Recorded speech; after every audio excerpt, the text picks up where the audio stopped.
He could have had a heart attack, Mom. The paramedic said his blood pressure was through the roof. He could have died.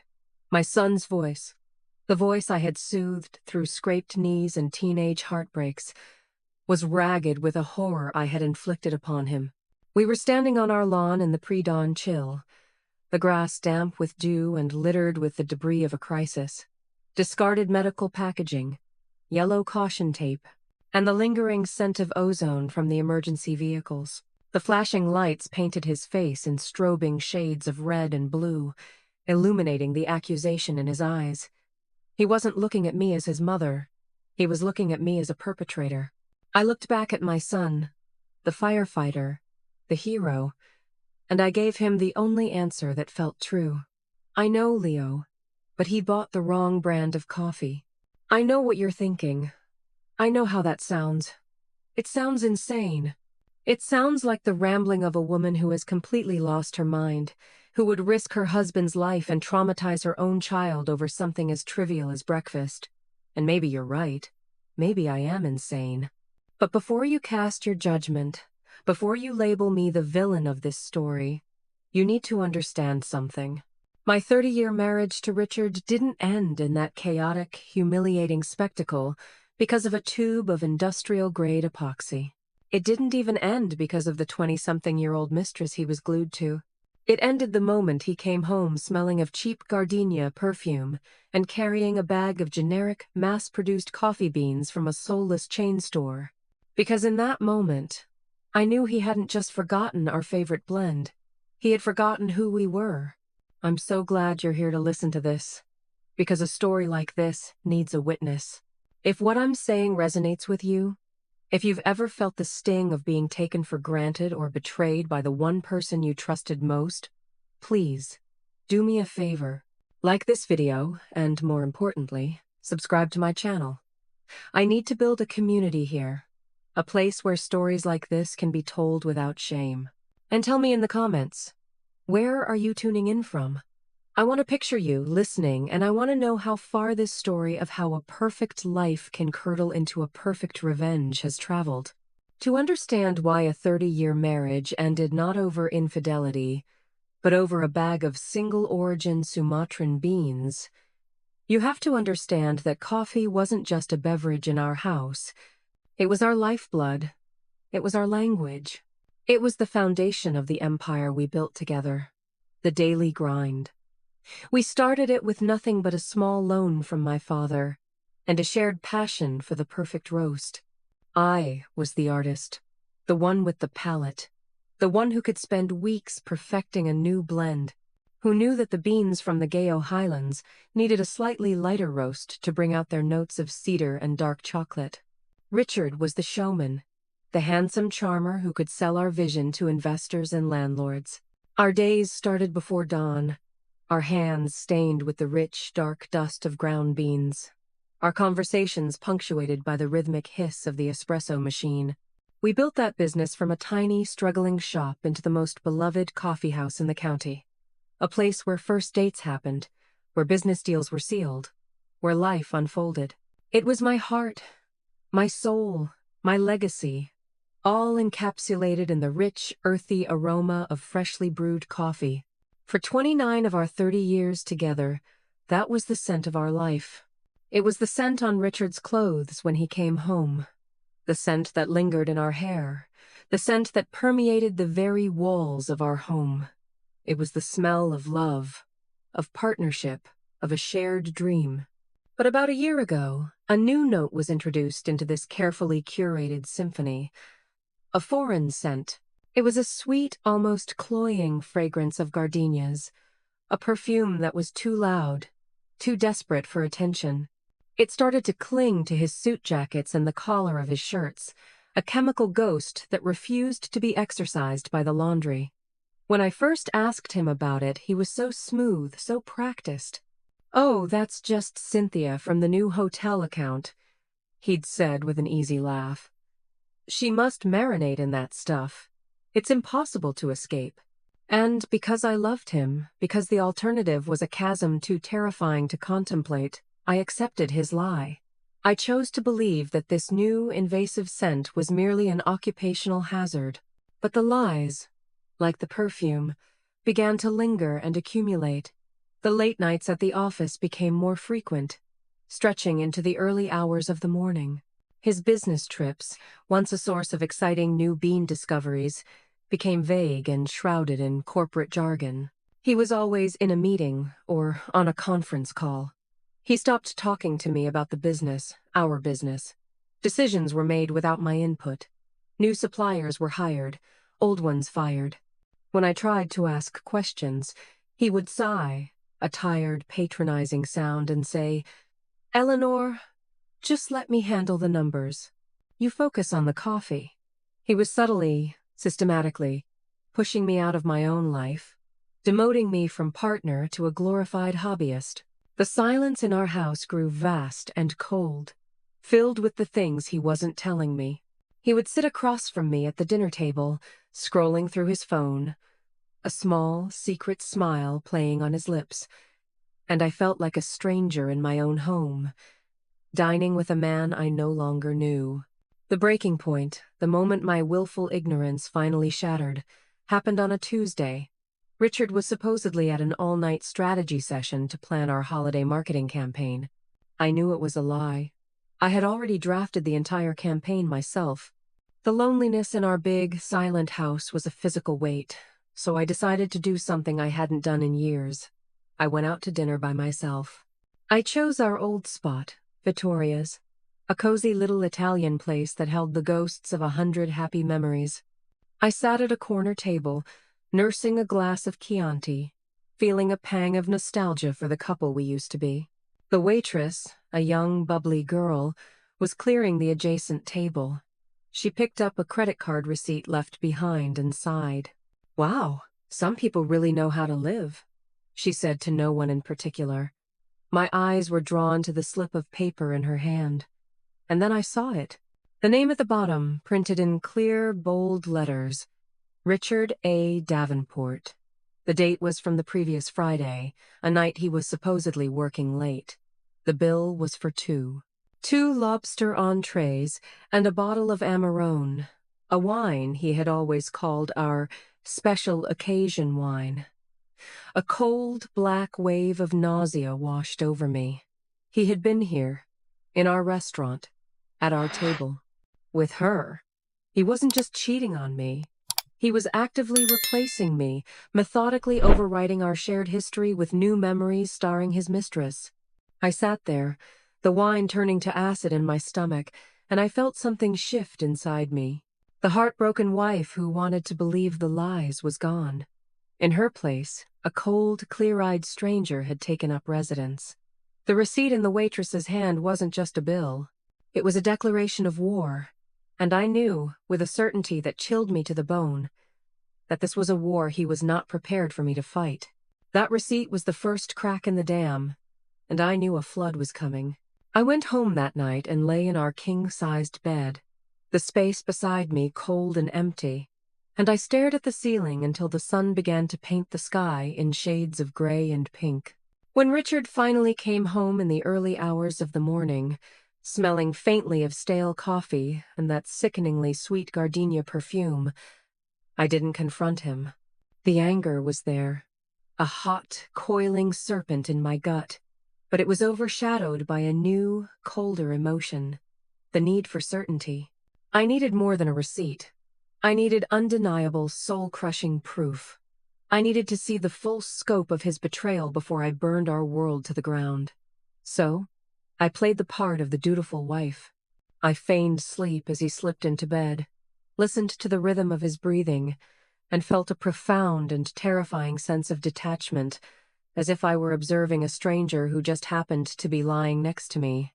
The next morning, I made him his favorite breakfast, blueberry pancakes, and smiled as he kissed my cheek on his way out the door, the gesture feeling like a slap in the face. "Big day at the shop, Elle. Don't wait up," he said, the lie rolling off his tongue with the ease of a seasoned actor. The moment his car pulled out of the driveway, my performance ended. I felt the mask of the contented wife slide from my face, revealing the raw, angry woman beneath. My first stop was his home office, a room that had always been his sanctuary. a place I rarely entered. It was immaculately organized, a testament to the meticulous man he presented to the world. But I wasn't interested in the neatly filed papers or the alphabetized books. I went straight for the shredder. I spent an hour carefully taping together the thin, crisscrossed strips of paper from the bin. It was a painstaking, maddening process, my fingers growing sticky and raw, but my resolve was like steel, and there it was. Piece by painstaking piece, a picture of his deceit began to emerge. There were hotel receipts from a boutique inn on the other side of town, always for a deluxe suite. There were credit card statements from a separate account I never knew existed, filled with charges for lingerie stores, high-end restaurants, and florists. Not a single one of those flowers had ever made its way to our home. Each reassembled document was a fresh stab of pain, a new layer of betrayal. He wasn't just cheating. He was living an entirely separate life, financed by the business we had built together, the business I had poured my heart and soul into. But the most damning piece of evidence wasn't on paper. It was in the garage. Later that afternoon, fueled by a rage so potent it made my hands shake, I went out to his Lexus. The car was his pride and joy, a symbol of the success I had helped him achieve. The irony was so thick I could taste it. The interior was spotless, as always, smelling faintly of leather cleaner and that phantom perfume. I started with the driver's side, checking under the seats, in the side pockets, finding nothing but loose change and a few stray mints. Then I moved to the passenger side. My heart was pounding a frantic, painful rhythm against my ribs. I felt like a trespasser, a detective in my own life, searching for clues to a crime I already knew had been committed. I opened the glove compartment. It was filled with the usual things: the car manual, registration, a tire pressure gauge, a small first aid kit. My fingers brushed against something smooth and plastic, tucked away in the back. I pulled it out. The world seemed to tilt on its axis. It was a tube of expensive, high-end personal lubricant. The brand was one I'd never seen before, with sleek, minimalist packaging that screamed indulgence. And it had been used. Not just once. The tube was half empty, and there was a small, sticky residue near the cap. I stood there in the cold, silent garage, the fluorescent light overhead buzzing like an angry insect, and I stared at that tube as if it were a venomous snake. Richard and I hadn't been intimate in that way for almost 2 years. His excuses were always the same. He was tired from work. The stress of the business was getting to him. His age was catching up. He made me feel like the problem, like my desire was an unreasonable demand. He had weaponized his own neglect, turning it into a reflection of my supposed neediness. And all that time, while he was turning away from me in our bed, he was using this, with her, the gardenia-scented ghost who was haunting my marriage. I felt a wave of nausea so powerful I had to grip the car door for support. It wasn't just the betrayal of the act itself. It was the sheer, calculated coldness of it, the hypocrisy. He had made me feel undesirable, old, a burden, while he was living out his fantasies with someone else. I felt a guttural sob rise in my throat, but I swallowed it down, forcing it back into the furnace of my rage. Crying was a luxury I couldn't afford. Tears wouldn't give me answers. Tears wouldn't give me justice. A cold, hard clarity washed over me, displacing the chaotic swirl of pain. I put the tube back exactly where I had found it, nestled behind the car manual. I wiped my fingerprints from the glove compartment door with the sleeve of my sweater. He would never know I had been there. He would continue to operate under the assumption that I was the same trusting, oblivious Eleanor he had known for 3 decades. But that woman was gone. She had died in that garage, holding a half-empty tube of lubricant and a heart full of shattered trust. In her place stood someone else, someone who knew the truth. Someone who understood that a quiet, methodical investigation was far more powerful than a screaming match. And as I closed the car door, the soft click echoing in the silence, I knew what I had to do next. I needed a professional. I needed someone who could follow the ghost, give her a name and a face, and document every single one of Richard's lies. I walked back into the house, my steps steady, my purpose clear. Richard thought he was the master of his secret life, but he had underestimated me. He had forgotten that I was the one who built our empire, one coffee bean at a time, and I would be the one to watch it, and him burn. The person I needed was Frank Miller. He was a retired police detective, a man who had spent 35 years navigating the darkest corners of human nature and had come out the other side with his integrity intact and a healthy dose of cynicism. More importantly, he was my late father's best friend, a man who had held me as a baby and had been a constant, steady presence in my life, a sort of surrogate uncle. He was as close to family as it gets, and he was the only person on earth I knew I could trust with the ugly, tangled mess my life had become. Calling him felt like a monumental act of failure. It was an admission that the perfect life I had so carefully curated for public consumption was a sham. It was like taking a beautiful family portrait and pointing out to the world that the smiles were fake and the frame was rotten.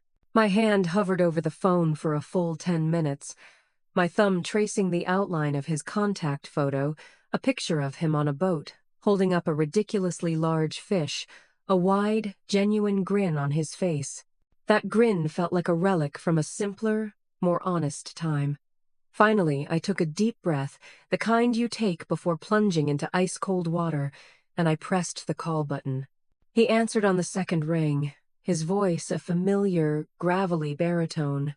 "Ellie girl, to what do I owe the honor? Don't tell me you finally decided to take up fishing."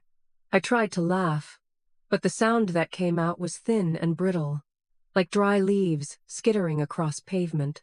"Not today, Frank. I need to talk to you. In person. It's important." The forced cheerfulness in his voice vanished instantly, replaced by the calm, assessing tone of a seasoned detective. He didn't ask questions. He didn't push. He just said, "My place. 30 minutes. I'll put the coffee on." He knew. Not the details, of course, but he heard the fracture in my voice, the unspoken plea for help, and he responded the way he always had, with quiet, unwavering support. His house was a small, tidy bungalow filled with the scent of old books and lemon polish. He led me to the kitchen table and set a steaming mug of black coffee in front of me, the same way he had countless times before, ever since I was a teenager nursing my first broken heart. I told him everything. The words tumbled out of me in a torrent of pain and humiliation. I told him about the gardenia perfume, the late-night meetings, the hollow kisses, the lonely dinner at Vittoria's, the damning receipt. I even told him about the tube of lubricant in the glove compartment of the Lexus. I felt my face flush with shame as I said the words aloud, the clinical detail making the betrayal feel even more sordid and real. Through it all, Frank just sat there, his gaze fixed on my face, his expression unreadable. He didn't interrupt. He didn't offer platitudes or easy reassurances. He just listened, his silence a vessel for my grief. When I finally fell silent, my story hanging in the air between us like a thick fog, he took a slow sip of his coffee. "Okay," he said, his voice calm and measured. "So, we know he's cheating. The question is, who is she? And what's the end game?" His use of the word "we" was a lifeline. In that single moment, I went from being a lonely, betrayed wife to being part of a team. The burden on my shoulders felt infinitesimally lighter. "Endgame? What do you mean, Frank? Isn't the affair the endgame?" Frank shook his head, a wry, sad smile touching his lips. "Ellie, in my experience, for a man like Richard, a man who has everything to lose, a 30-year marriage, a successful business, a reputation in the community, it's rarely just about sex. An affair is a symptom, not the disease. There's almost always something else going on. Money, power, a planned exit strategy. We need to find out what he's really after." His words were a splash of cold water, shocking me out of my emotional turmoil and into a state of tactical thinking. He was right. Richard was a planner, a strategist. This wasn't some impulsive midlife crisis fling. This was calculated. "So what do we do?" I asked, my voice barely a whisper. Frank leaned forward, his detective instincts taking over. "First, you do nothing. You go home, and you play the part of your life. You are the loving, trusting, completely oblivious wife. You make him his pancakes. You ask about his day. You give him absolutely no reason to suspect that anything has changed. The moment he thinks you're onto him, he'll change his patterns, cover his tracks, and we'll lose him." The thought of it made my stomach turn. I had to go back to that house, sleep in that bed, and pretend that my world wasn't falling apart. "I don't know if I can do that, Frank." "You can," he said, his voice firm but kind. "You're the strongest woman I know. You built a business from scratch while raising a son. You can handle this. While you're keeping him comfortable, I'll start digging. I'll run the name on that credit card he's using, see what it's tied to. I'll put a discreet tail on him, see where he's going on these late-night meetings. I'll get you a name and a face. And then, once we have the whole picture, you can decide how you want to proceed." He pulled out a small, almost invisible listening device and a tiny GPS tracker from a drawer. "This is probably not entirely legal anymore," he said with a half-smile. "But old habits die hard. The tracker goes on his car. The bug, well, let's see if we can find a place for it in his office. You'd need to plant it for me." I stared at the tiny pieces of technology. This was real. This was happening. I was about to become a spy in my own marriage. A part of me recoiled from the idea, from the sheer ugliness of it. But a larger part of me, the part that had been awakened in that cold garage, knew it was necessary. This was no longer just about a broken heart. It was about protecting myself, my future, and the business that represented my life's work. "Tell me what to do," I said, my voice steady, my resolve hardening into something sharp and dangerous. That night, I went home with the tiny GPS tracker in my purse. As Richard slept, his breathing deep and even beside me, I slipped out of the house and into the garage. My hands were shaking, but my movements were precise. I knelt beside the Lexus, the concrete cold against my knees, and I attached the magnetic tracker to the undercarriage of the car, hiding it deep within the frame. It was a small, silent act of rebellion, a secret I now shared with the night. As I stood up and dusted off my hands, I looked at the house, our house, bathed in the soft glow of the moonlight. It looked so peaceful, so perfect from the outside. But I knew the truth. The foundation was cracked, the rot was spreading, and I was the only one who could stop it from collapsing entirely. The days that followed were the longest and most difficult of my life. I moved through my world like a ghost, an actor playing a role I had once known by heart but now found utterly foreign. I smiled at Richard over breakfast, my lips feeling stiff and unnatural. I asked about his meetings, feigning interest in the fabricated details of his day. I listened to him talk about plans for the future, a trip to Italy we'd always dreamed of, an expansion of the coffee shop, and I felt a cold, hollow ache in my chest. Every word was a lie, every touch a betrayal. The hardest part was the nights. Lying next to him in the dark, I would feel the urge to scream, to shake him awake, and demand he tell me the truth. But I would bite my lip, squeeze my eyes shut, and focus on the image of Frank's calm, steady face. "Play the part," he had said, and so I played it, pouring every ounce of my strength into maintaining the facade of our perfect marriage. All the while, the tiny GPS tracker on his car was my silent accomplice, feeding a steady stream of information to Frank's laptop, painting a digital map of his deceit. The first piece of concrete evidence arrived 4 days later. I was at the coffee shop, overseeing the morning rush, the familiar sounds and smells of my life's work, a strange comfort in the midst of my inner chaos. My phone buzzed in my apron pocket. It was a text from Frank. "Check your email. Subject: Update." My hands trembled as I unlocked my phone, my fingers feeling clumsy and thick. I found a quiet corner in the stockroom, surrounded by sacks of coffee beans, and opened the email. There were 3 attachments. All of them were photographs. My breath caught in my throat. The first photo was of Richard, unmistakable, walking into the lobby of a sleek, modern hotel downtown called the Argent. It was one of those trendy, impersonal places we had never once stayed at together. He was holding the door open. The second photo showed who he was holding it for. A woman. She was young, probably in her late 20s, with long, dark hair and a confident, almost predatory stride. She was wearing a tight black dress that hugged her curves and heels that made her legs look a mile long. The third photo was the one that shattered me. It was taken through the window of the hotel bar. Richard and the woman were sitting close together in a plush booth, their heads nearly touching. He was laughing, a wide, uninhibited laugh that I hadn't seen in years. His eyes were crinkling at the corners, his face illuminated with a joy and adoration that he no longer showed me. He was looking at her the way he used to look at me, back when our love was new and the world was full of promise. And in that moment, seeing the sheer happiness on his face, I felt a pain so sharp and profound it was like a physical blow. It was the pain of being replaced, of realizing that the love you thought was yours forever had been given away to someone else. But the real gut punch, the twist of the knife that made me gasp for air, was the woman's face. As I zoomed in on the picture, my world narrowed to a single, horrifying point of recognition. It was Chloe. Chloe, our manager. The bright, ambitious young woman I had hired right out of college. The one I had taken under my wing, mentored, taught everything I knew about the coffee business. I had treated her like a daughter. I had celebrated her successes, comforted her through a bad breakup, even helped her find her first apartment.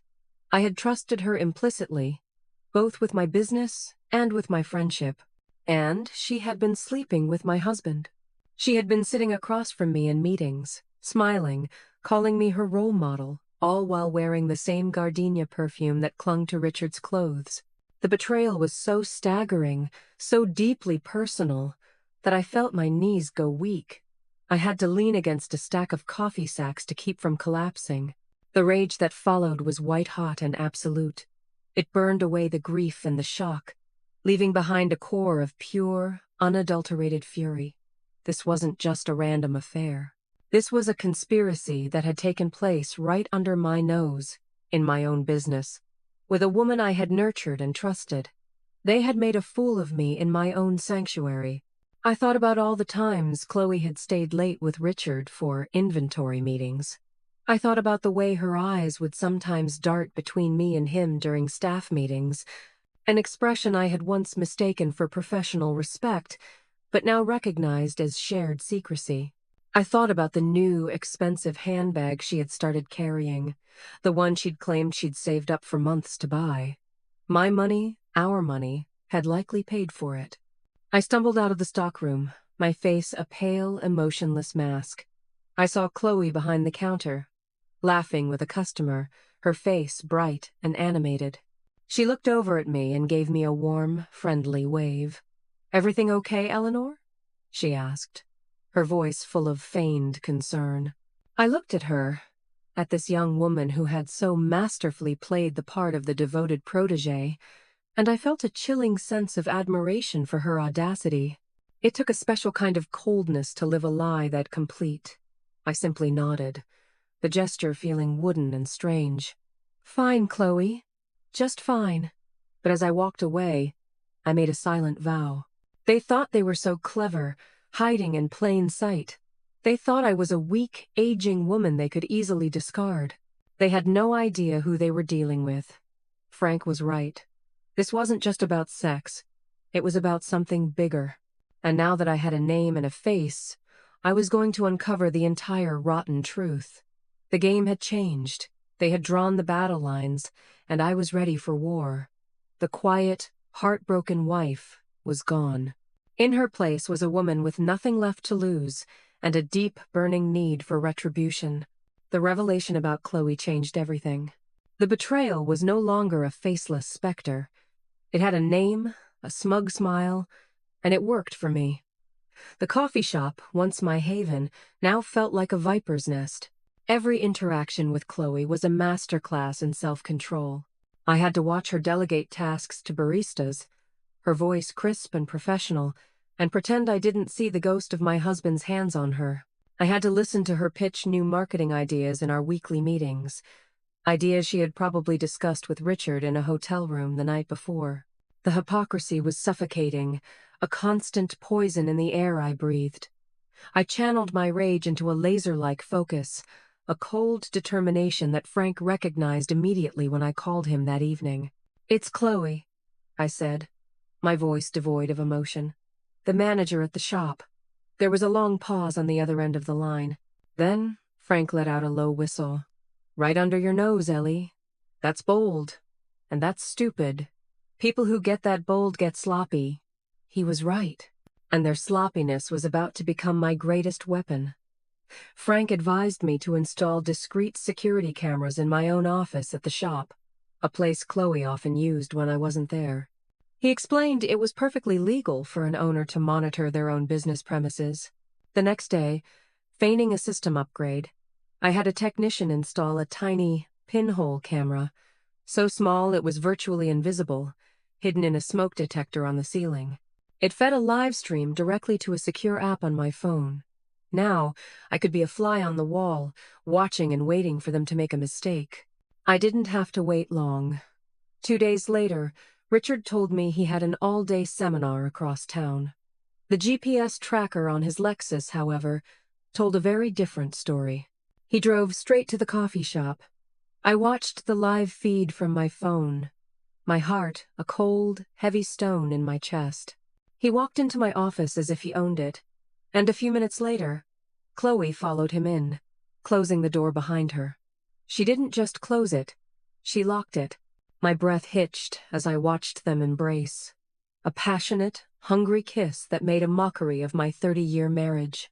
But I forced myself to keep watching, my knuckles white as I gripped my phone. This wasn't about jealousy anymore.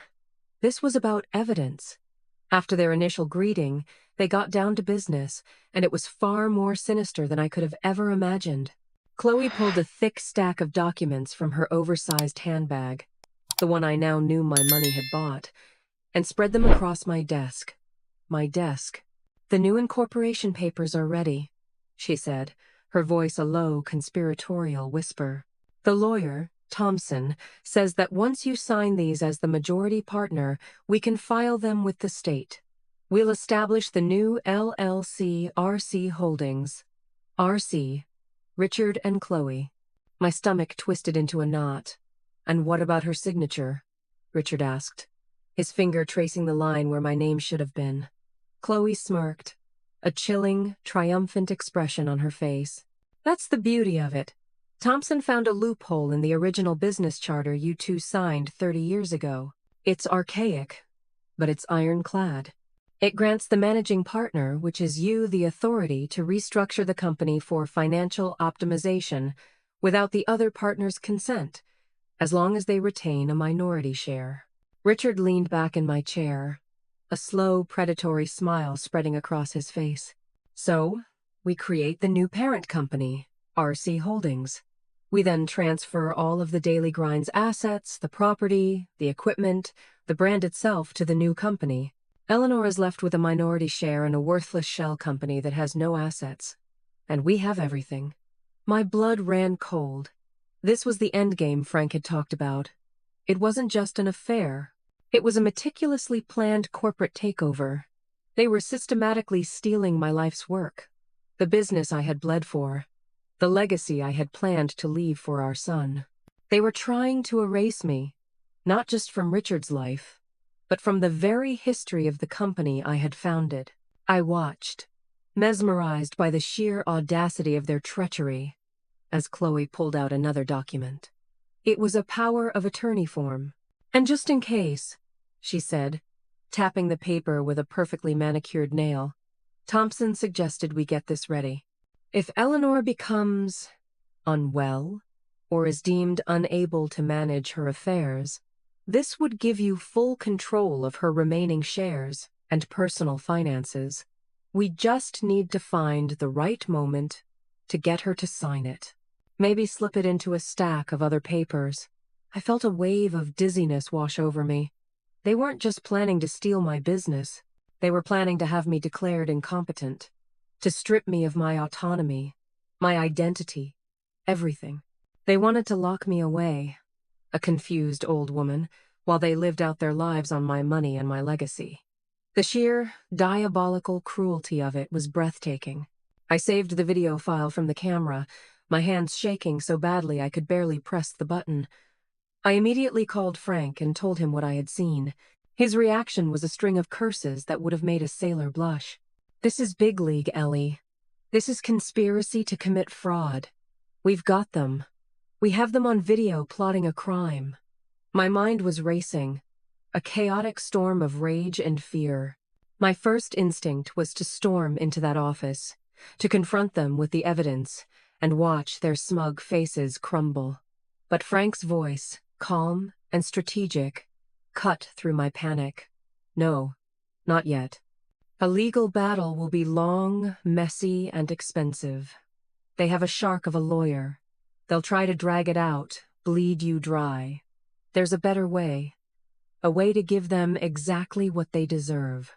A way to make sure their humiliation is as public and as absolute as their betrayal." "Oh, what are you talking about, Frank?" I asked, my voice trembling. "I'm talking about poetic justice, Ellie girl," he said, a grim satisfaction in his tone. "They want to take everything from you in the most humiliating way possible. So we're going to turn the tables. We're going to let them walk right into their own trap. And when it springs, it's not going to be in a quiet courtroom. It's going to be a 5-alarm fire." It was in that moment, listening to Frank's voice, that the seed of an idea began to take root in my mind. It was a wild, audacious, and utterly terrifying idea. It was an idea born from the image of that half-empty tube of lubricant in the glove compartment. They had made my life a sordid, humiliating mess. Frank was right. A quiet divorce and a lawsuit weren't enough. They didn't deserve a quiet exit. They deserved a spectacle. They deserved to be exposed, to be caught in the very act that symbolized their grotesque betrayal. The plan that had been a vague whisper of vengeance in the back of my mind began to take solid form. I knew what I had to do, and I knew it would be the most dangerous and most satisfying thing I had ever done. The decision to proceed with my own brand of justice wasn't made in a single, dramatic moment. It was a slow, creeping dawn, a hardening of my resolve that took place over several sleepless nights. I would lie in bed, the space beside me feeling like a mile-wide chasm, and I would play the video from my office over and over in my head. I would hear Chloe's confident, condescending voice explaining how they would strip me of my life's work. I would see the predatory greed in Richard's eyes as he envisioned a future built on my ruin. And every time I replayed that scene, the last vestiges of the soft, forgiving Eleanor I used to be were burned away, leaving behind something tougher, something forged in the fires of betrayal. A lawsuit felt too clean, too civilized for what they had done. Their crime wasn't just financial, it was emotional, a deep violation of 30 years of trust. The punishment, I decided, had to fit the crime. It needed to be just as personal, just as intimate, and infinitely more humiliating. The plan revolved around that tube of lubricant. It had become a potent symbol of their sordid little world, a world of cheap thrills and calculated deceit. My plan was to transform their tool of secret pleasure into an instrument of public shame. Frank, with his detective's mind, helped me iron out the logistics, his initial shock at my idea quickly morphing into a grim, tactical approval. "If you're going to do this, Ellie, you have to do it right," he warned. "No mistakes, no loose ends. We need to control the narrative from start to finish." The first step was acquiring the key ingredient. I went to a specialty industrial supply store on the other side of town, a place filled with contractors and mechanics, where a woman in a floral dress buying a tube of high-tensile, quick-bonding epoxy glue wouldn't even warrant a second glance. I chose the brand carefully, one that promised a permanent bond on non-porous surfaces, a bond that was resistant to heat, moisture, and extreme pressure. The clerk, a burly man with grease-stained hands, looked at the tube. "Building a battleship, ma'am?" he joked. I gave him a thin, brittle smile. "Something like that," I said. The next step was the most nerve-wracking. The swap. I had to wait for the perfect opportunity, a time when Richard was out of the house and I could be certain I wouldn't be interrupted. It came on a Saturday morning. He announced he was going to play a round of golf with some potential investors, a lie so transparent I almost laughed in his face. I knew from the GPS tracker that he was actually heading to a day-rate motel near the airport, a place as sleazy and cheap as his affair. The moment his car was out of sight, I went to work. My heart hammered against my ribs as I walked into the garage, the familiar scent of gasoline and leather now tinged with the metallic taste of my own fear. I retrieved the tube of lubricant from his glove compartment, my fingers feeling strangely disconnected from my body. Back in the sterile quiet of my kitchen, I performed the delicate operation. Wearing disposable gloves, I carefully squeezed the contents of the lubricant into an empty jar. Then, with painstaking precision, I filled the original tube with the industrial-grade epoxy. The glue was thick and viscous, almost the same consistency as the lubricant. I was careful not to overfill it, leaving just the right amount of space at the top to make it look authentic. I wiped the nozzle clean, screwed the cap back on, and held the tube in my hand. It looked perfect, innocent, a little tube of betrayal, now transformed into a vessel of pure, unadulterated vengeance. Returning it to the glove compartment was the final act of this strange ritual. As I placed it back in its hiding spot behind the car manual, I felt a profound sense of calm settle over me. The anxiety was gone, replaced by an icy, unwavering certainty. I had crossed a line. There was no going back. The Eleanor who agonized over a stray scent on her husband's collar was a distant memory. The woman standing in the garage now was a strategist, an executioner, patiently laying a trap for her prey. The final piece of the puzzle was creating the perfect scenario for the trap to spring. I couldn't just wait for them to decide to use it. I had to orchestrate the moment. I had to ensure they would be in a place where they would be discovered. A place where their humiliation would be absolute. Our home. The very place they had defiled with their lies. I needed a reason to be away. A reason that would give them the time and privacy they thought they needed. A week later, I put the final phase of my plan into motion.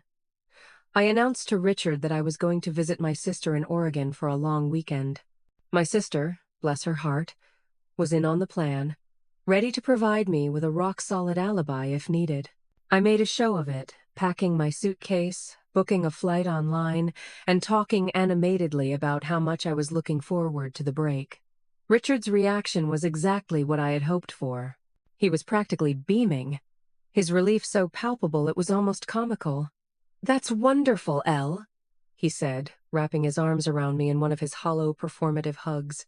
"You deserve it. Don't worry about a thing here. I'll hold down the fort." I could almost hear the unspoken words hanging in the air. I'll hold down the fort, with my mistress in our bed. The morning of my trip, I gave him one last kiss on the cheek, the feel of his skin against my lips, making me want to recoil. "I'll miss you," I lied, my voice a perfect imitation of a loving wife. "I'll miss you too," he lied back, his eyes already distant, already planning his weekend of debauchery. He watched me as I got into the taxi for the airport. But I didn't go to the airport. I had the driver take me to a hotel just 20 minutes away, a place with a clear view of our neighborhood. Frank had already checked me in under a false name and had set up a small command center in the room, complete with a laptop linked to the security cameras I had secretly installed around my own house. From this vantage point, I could watch the entire sordid play unfold from a safe distance. I was the director, the producer, and the audience of my own revenge fantasy, about to watch it become a brutal, glorious reality. As I sat in that sterile hotel room, watching the live feed of my quiet, empty house on the laptop screen, I felt a tremor of doubt. Was this too much? Was I becoming the monster I was trying to punish? But then I thought of his face, laughing with her in that hotel bar. I thought of her voice on the video, coolly plotting to steal my life. And I knew. This wasn't too much. It was exactly what they deserved. The curtain was about to rise on the final act, and I couldn't wait for the show to begin. The hotel room felt like a cage, albeit a comfortable one. For hours, I did nothing but watch the laptop screen. My world shrunk to the pixelated images of my own home. I watched the mailman deliver the mail.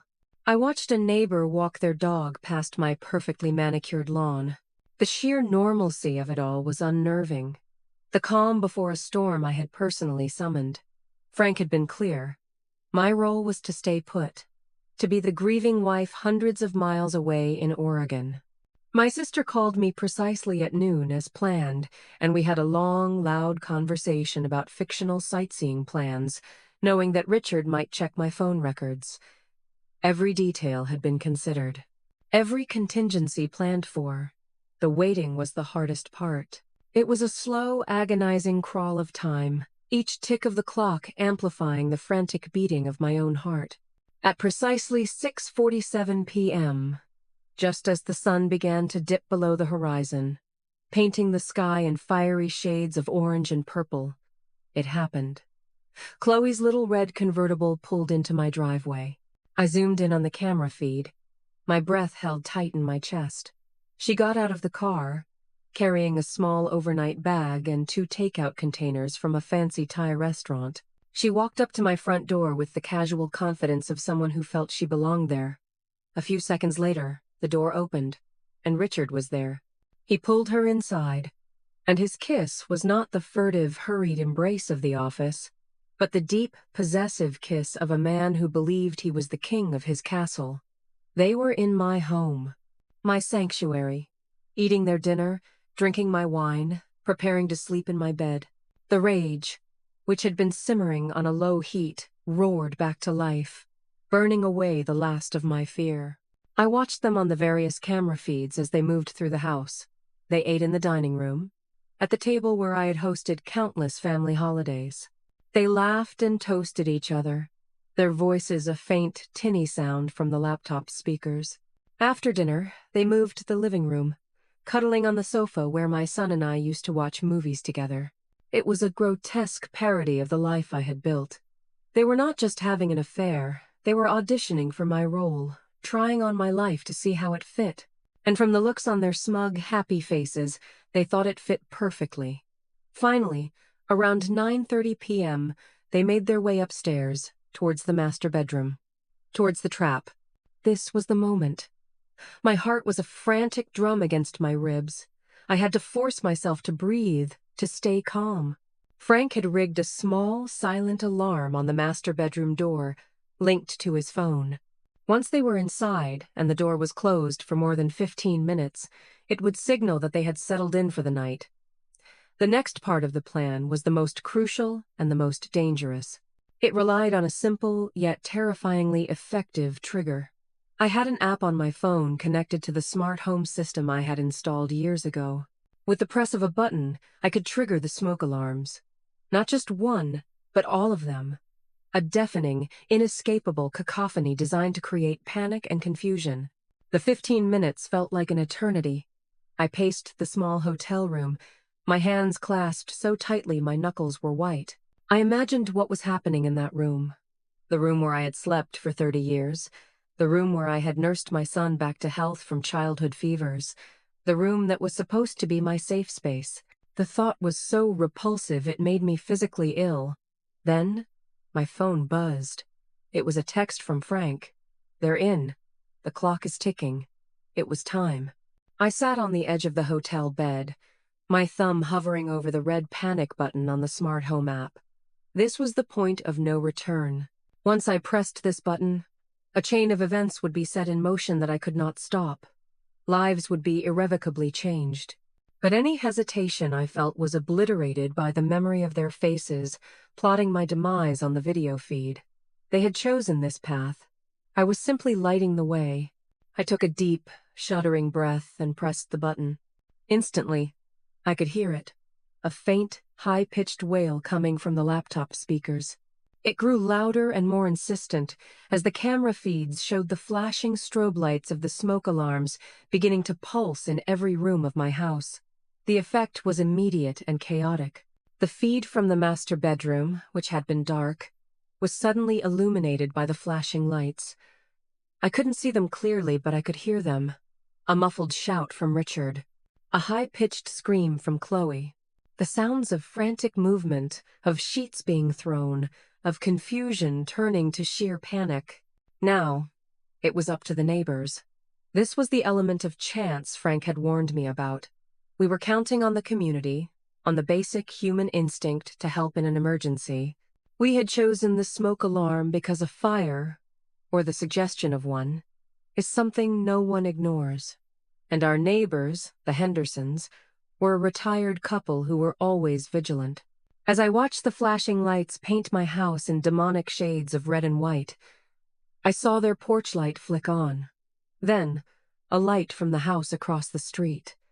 My phone rang. It was Frank. "It's working," he said, his voice tight with adrenaline. "Henderson is on the phone with 911 right now. He's reporting heavy smoke alarms and flashing lights. A full fire and rescue team is being dispatched. ETA is 4 minutes. 4 minutes. 4 minutes until my carefully constructed world exploded into a very public spectacle. 4 minutes. Until my son, Leo, who I knew was on shift tonight at the local fire station, would likely be one of the first responders. The thought sent a jolt of ice through my veins. I hadn't wanted him to be involved, but Frank had insisted it was a possibility we had to accept. In a small town, it was almost inevitable. He would have to see it. He would have to see his father for who he truly was. The pain of that realization was immense, a mother's protective instinct warring with the cold logic of my revenge. But it was too late to turn back. The sirens began to wail in the distance, a mournful, rising cry that grew closer and closer. I leaned in towards the laptop screen, my face illuminated by the flashing lights from my own home, and I waited for the show to begin. The wail of the sirens grew from a distant cry to a deafening roar, a sound that seemed to vibrate through the floor of the hotel room and up into my bones. On the laptop screen, I watched as the quiet, tree-lined street of my suburban neighborhood was suddenly bathed in a chaotic symphony of flashing red and blue lights. The first to arrive was a police cruiser, followed seconds later by the massive, rumbling form of a fire engine, its chrome glinting under the streetlights. My fire engine. Station 7. Leo's station. My heart clenched into a tight, painful knot. This was real. He was there. I saw firefighters spilling out of the truck, their movements practiced and efficient, their faces grim under the brims of their helmets. Through the laptop speakers, I could hear the sounds from inside the house escalating into pure, unadulterated panic. Chloe's screams were no longer just frightened. They were hysterical, punctuated by a series of desperate, animalistic sobs. "Richard! Do something! Get it off! I can't move! We're stuck!" Her voice was shrill, cracking with terror. Richard's voice was a low guttural roar of frustration and pain. "I'm trying! Shut up! Just shut up and let me think!" I could hear a rhythmic thudding sound, the sound of him trying to pull, to twist, to fight against the unbreakable chemical bond that now held them prisoner. The industrial-grade epoxy was doing its job. They were fused together, a grotesque monument to their own infidelity. Outside, the neighbors were starting to gather on their lawns, drawn by the spectacle of the smoke alarms and the emergency vehicles. They stood in their pajamas and bathrobes, their faces a mixture of concern and morbid curiosity, their cell phones held up to record the unfolding drama. I saw Mrs. Henderson from next door, her hand clasped over her mouth in shock. I saw the young couple from across the street, pointing and whispering. My private humiliation was about to become the neighborhood's biggest scandal. The firefighters, led by their captain, were at the front door. "This is the fire department. Is anyone inside?" A voice boomed, amplified by a bullhorn. There was no answer from within, only the incessant shriek of the alarms and Chloe's muffled, frantic cries. After a few more seconds of shouting with no response, the captain gave the order. "Breach the door." I watched, my breath held, as a firefighter swung a heavy battering ram. The solid oak door of my home, the door I had painted a welcoming shade of blue just last spring, splintered and crashed inwards. A team of firefighters, including my son Leo, surged into the house, their flashlights cutting through the disorienting strobes of the smoke alarms. They swept the downstairs first, their voices calling out, "Clear! No fire! Moving upstairs!" I tracked their progress on the camera feeds, my heart pounding a frantic tattoo against my ribs. They were heading for the master bedroom. They were heading for the source of the screams. The feed from the upstairs hallway camera showed them reaching the bedroom door, which was closed. Leo was in the lead, his axe held at the ready. "Fire department, open the door!" he yelled. His voice, even muffled by his mask, was one I would know anywhere. There was another desperate scream from Chloe from inside. "Help us, please, we're stuck!" That was all the confirmation they needed. Leo didn't hesitate. With two powerful, efficient swings of his axe, he shattered the lock and kicked the door open. And then, he froze. The camera in the bedroom was positioned to give a wide view of the room, and what it captured was a scene of pure, undiluted chaos and humiliation. Richard and Chloe were on the bed, entangled in the sheets, their bodies awkwardly and unnaturally joined. The strobe from the smoke alarm illuminated their slick, panicked faces, their eyes wide with terror and shame. They were naked, exposed, and utterly helpless. And standing in the doorway, silhouetted against the flashing lights, was their judge, jury, and executioner, my son. For a long, agonizing moment, no one moved. The only sounds were the shriek of the alarm and Chloe's pathetic, whimpering sobs. I saw Leo's shoulders, broad and strong in his firefighter's gear, slump ever so slightly. He lowered his axe, his body language screaming a confusion and horror that transcended the professionalism of his uniform. The other firefighters behind him peered into the room, their initial urgency replaced by stunned, disbelieving silence. I could imagine the whispers, the incredulous looks exchanged behind their masks. This wasn't a fire rescue. This was something else entirely. Richard was the first to find his voice. He looked at his son, his face a grotesque mask of pain, rage, and utter mortification. "Leo, get them out of here! Get everyone out!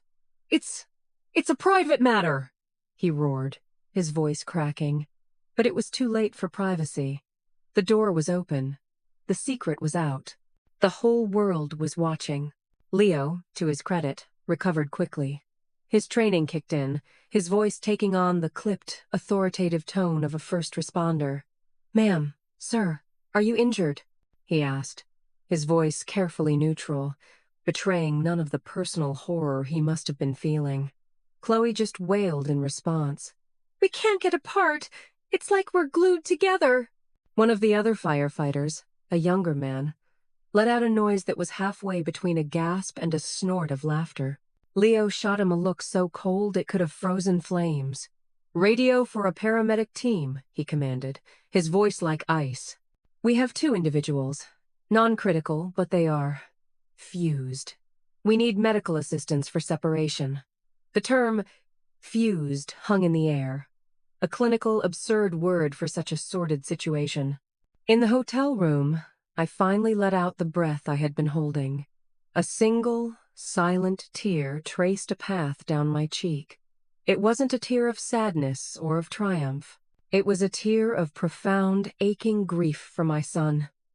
I had set this trap to punish the guilty, but in doing so, I had forced the most innocent person in this entire saga to witness a scene of unimaginable trauma. The price of my revenge was my own son's pain. And as I watched the paramedics arrive, their faces a mixture of professional calm and barely concealed shock, I wondered if that price was too high. But then I saw Richard's face, stripped of all its charm and arrogance, reduced to nothing more than a pathetic, trapped animal. And I knew, with a cold, hard certainty, that this was the only way.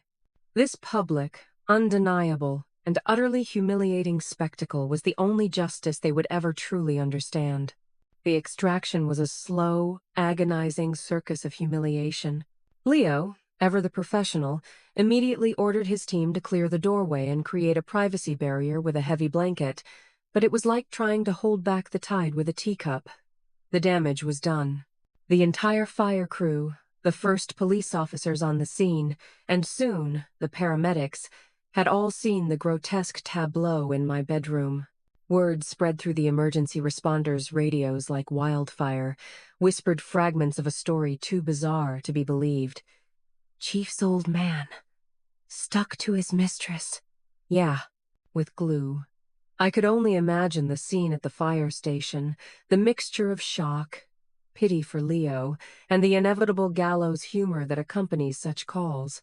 My son's life, his reputation, had been collateral damage in my war. The paramedics, a man and a woman who looked far too young to be witnessing such a scene, approached the bed with a caution usually reserved for a bomb disposal unit. After a brief, whispered consultation, they realized this was far beyond their field capabilities. "We can't separate them here," the male paramedic announced, his voice tight with the effort of not laughing. "The bonding agent is too strong. Any attempt to force it could cause severe tissue damage. We have to transport them to the hospital as a single unit." A single unit. The absurdity of the phrase was almost poetic. They were now, quite literally, inseparable, a living sculpture of their own sordid choices. Getting them out of the house was a logistical nightmare that played out like a dark, farcical comedy. They had to be carefully maneuvered, still entangled, from the bed onto a wide gurney, a process that involved a lot of awkward shuffling and pained groans from Richard. The paramedics covered them with a sheet, but the single, lumpy form underneath left little to the imagination. As they were wheeled out of the house, the entire neighborhood was there to greet them. The flashing lights of the emergency vehicles illuminated a sea of shocked and gleeful faces. Cell phone cameras were held high, a forest of tiny digital eyes capturing every mortifying second. I watched on my laptop as Mrs. Henderson, a woman I'd shared coffee with for 20 years, filmed the entire procession with a grim, fascinated expression on her face. The video, I knew, would be on Facebook before they even reached the hospital. The journey from my front door to the ambulance was a walk of shame of epic proportions. The sheet couldn't hide their identities. Richard's face, pale and contorted with pain, was clearly visible. Chloe's dark hair was splayed across the pillow, her face buried in shame, her muffled sobs audible even over the crackle of the radios. The crowd of neighbors murmured and pointed. Is that Richard Davenport? Oh my God, and who is that with him? It's not Eleanor. It's that young manager from his coffee shop." The whispers were a chorus of judgment, the public verdict delivered long before any court could convene. I saw Leo standing by the fire engine, his back to the scene, his helmet in his hands. He was staring at the ground, his body rigid, a statue of stoic misery. His captain put a hand on his shoulder, a gesture of solidarity, but I knew it was little comfort. He had just seen his father, his hero, at his absolute lowest, and he had been forced to be a part of his public unmasking. The weight of that must have been crushing. The ambulance doors slammed shut, and it pulled away, its siren a mournful cry that echoed through the stunned silence of the neighborhood. The show was over. The trap had been sprung, and the results were more devastatingly effective than I could have ever dreamed. In the hotel room, I finally allowed myself to move. I shut the laptop, the sudden silence in the room deafening. I felt drained, hollowed out, as if I had poured every last ounce of my anger and grief into that single act of vengeance. There was no triumph, no elation, just a quiet, cold, and profound sense of finality. I called Frank. "It's done," I said, my voice a hoarse whisper. I know, he replied, his voice grim. I've been monitoring the emergency channels. They're taking them to St. Joseph's Hospital. The entire town is going to know by morning. He paused for a moment. How are you holding up, Ellie? I don't know, Frank, I answered honestly. I feel empty.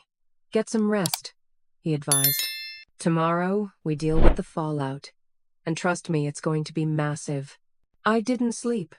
I just sat in the dark, watching the city lights twinkle outside my window. My phone started buzzing incessantly. News alerts, texts from confused friends, and a single heartbreaking message from my son. Mom, are you okay? Please call me. I couldn't bring myself to answer. What could I possibly say? Yes, son, I'm fine. I just orchestrated the complete and utter demolition of your father's life, and, in the process, subjected you to the most traumatic call of your career. Sleep well. The guilt was a physical weight pressing down on my chest. But then, another image forced its way into my mind. The video of Richard and Chloe laughing in my office, so certain of their victory, so confident in my stupidity. They had planned to leave me with nothing, no business, no money, no dignity. They had planned to erase me. Tonight, I had reminded them, and the world, that I existed. I had taken their secret shame and broadcast it in blazing, humiliating color. The cost was high, almost unbearably so. But as the first light of dawn began to break, I knew, deep in my soul, that I would pay it. Because for the first time in a very long time, I was no longer a victim. I was the one holding the power. The dawn brought with it a new, terrifying clarity. The story had exploded. By the time I checked out of the hotel, my phone was a minefield of notifications. The video, Mrs. Henderson had posted, titled, "Cheating Husband and Mistress Stuck Together. Firefighters Respond," had already gone viral in our local community groups, racking up tens of thousands of views. It was grainy and chaotic, but it was undeniable. It showed the gurney, the lumpy sheet, Richard's horrified face, and my son standing stoically by the fire truck. The comment section was a brutal digital town square, a torrent of judgment, speculation, and schadenfreude. My private pain was now public property. My first stop was not my home, which was now a certifiable tourist attraction with cars slowing down to gawk, but Frank's house. He had a fresh pot of coffee brewing and a grim look on his face. "The hospital is a fortress," he reported. "The media has descended. They had to bring in extra security. The official story is a chemical misadventure, but everyone knows what's going on." He told me that the doctors were struggling. The industrial epoxy was not designed for human skin. They were consulting with chemical engineers to find a solvent that would dissolve the bond without causing permanent damage. Richard and Chloe were sedated, still fused, in a private room under police guard to keep the reporters at bay. They were, for all intents and purposes, prisoners of their own bodies. Frank handed me a thick folder. "This is everything," he said. "The video from your office, the GPS logs, the shredded financial documents I had a forensic accountant piece together, and sworn affidavits from the technician who installed the cameras, and from me. It's an airtight case for conspiracy to commit fraud. Richard and Chloe aren't just adulterers, Ellie. They're criminals." He then placed 2 more documents on the table, divorce papers and a restraining order. "When you're ready,